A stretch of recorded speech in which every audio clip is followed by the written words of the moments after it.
অতিথি শেখ হাসিনাকে ভারত কি ধীরে ধীরে আনলক করতে দিচ্ছে? প্রায় ৯ মাস আগেকার কথা।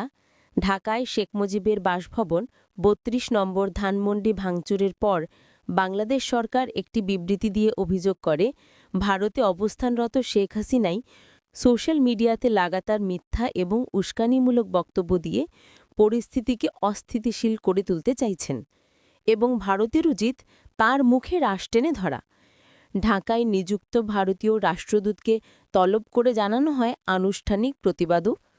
ঠিক তার পরদিনই ভারতের পররাষ্ট্র মন্ত্রণালয় পাল্টা বিবৃতি দিয়ে দাবি করে, শেখ হাসিনা যা বলছেন তা তিনি ব্যক্তি শেখ হাসিনা হিসাবে, মানে তার ইন্ডিভিজুয়াল ক্যাপাসিটিতে বলছেন, এবং ভারত সরকারের সেখানে কোনো ভূমিকাই নেই।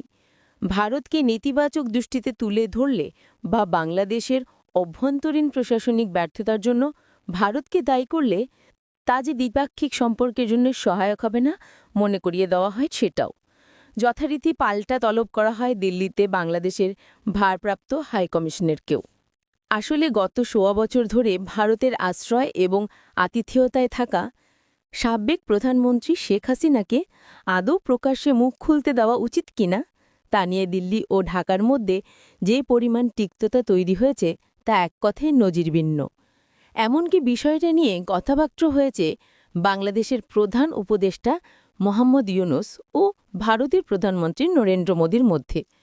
এখানে বাংলাদেশের বক্তব্য হল, জুলাই গণহত্যায় অভিযুক্ত সাবেক প্রধানমন্ত্রী শেখ হাসিনাকে ভারত আশ্রয় দিয়েছে ভালো কথা, কিন্তু দুদেশের মধ্যেকার বিদ্যমান প্রত্যর্পণ চুক্তি অনুসারে ঢাকা তাকে বিচারে মুখোমুখি করার জন্য হস্তান্তরের দাবিও জানিয়েছে।